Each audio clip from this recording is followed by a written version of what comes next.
after half a century on the air, Doctor Who has managed to give us some great episodes, but it's also managed to give us some episodes that are a bit. Some consider them good, some consider them bad, some consider them horrible.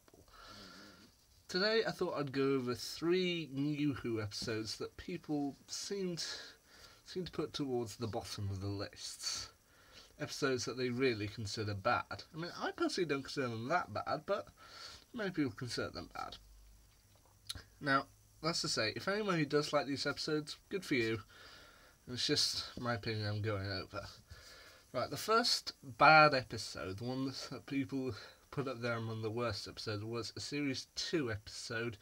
I think it was the 10th episode? Yeah, 10th episode of Series 2, known as Love and Monsters. This one had a pretty good cast behind it, such as the Musketeers' Mark Warren, comedian Peter Kay, Harry Potter actress Shirley Henderson, and the voice of the Compare the Meerkat, Simon Greenhall. This episode was trying to introduce the concept of light episodes. Since the previous year's filming with Series 1 had apparently been very rushed towards the end, they decided to introduce the concept of light episodes. Episodes where the Doctor, his companion, or both would only be used for a few key scenes. Some of these episodes actually went on to be really good, such as Blink, Midnight, The Lodger, Close on Time, Flatline, and Heaven Sent. However, many people don't consider Love and Monsters very good, but it was released in 2006, at a time when YouTube had only come out the previous year, 2005, so I personally think this episode, it's like a YouTube video, like the one I'm doing for you now. People telling somebody telling their own story, giving their own opinions or recounts of events, and kind of piecing them all together.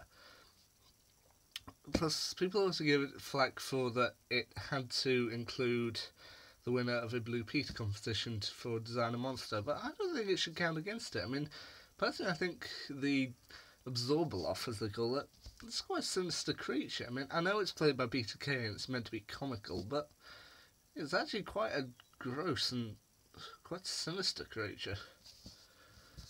So, but yeah, I personally don't think Love and Monsters is that bad. Anyway, then we go on a massive leap forward, and the next episode that I hear people complain about quite a bit was the Series 8 10th episode, In the Forest of the Night. I mainly hear 2 complaints about this one. Number 1 is the child actors. I mean, they always say, never work with children or animals. But, in fairness, with this group playing Year 8s, with Year 8, you're on the cusp. You're 12 years old, you're turning 13 that year, and yeah, maybe some children, when they're going into teenhood, they are a bit like that, a little bit awkward. But, once again, I think the child actors were really good. I mean, Ruby, Samson, Bradley, they were funny. Even Maeve, I really felt for her.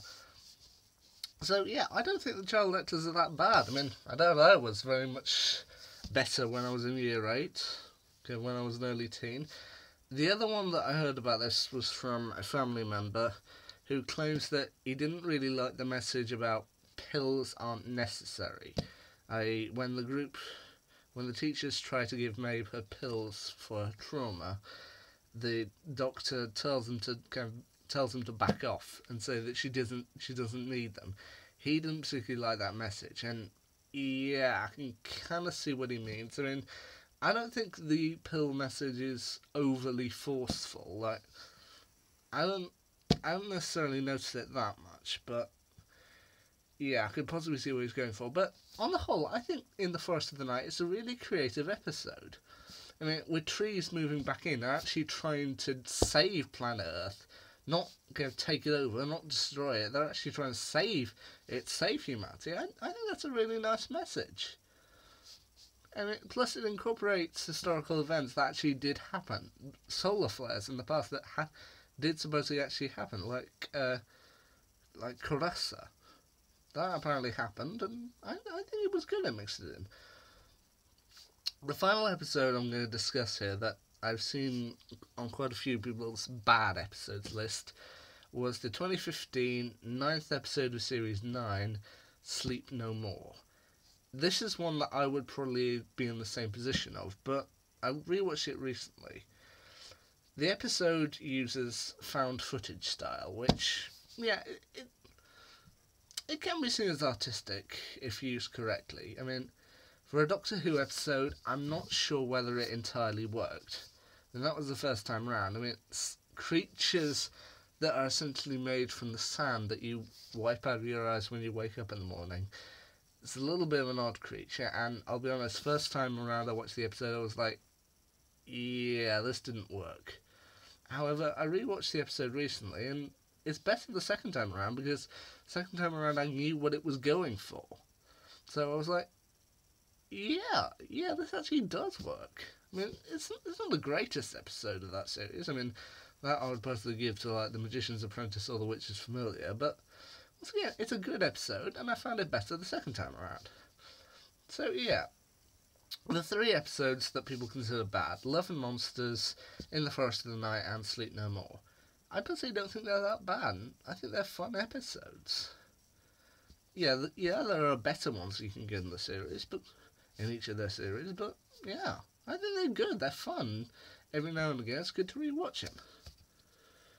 So for now, I'm watching out for my Extremis review coming up.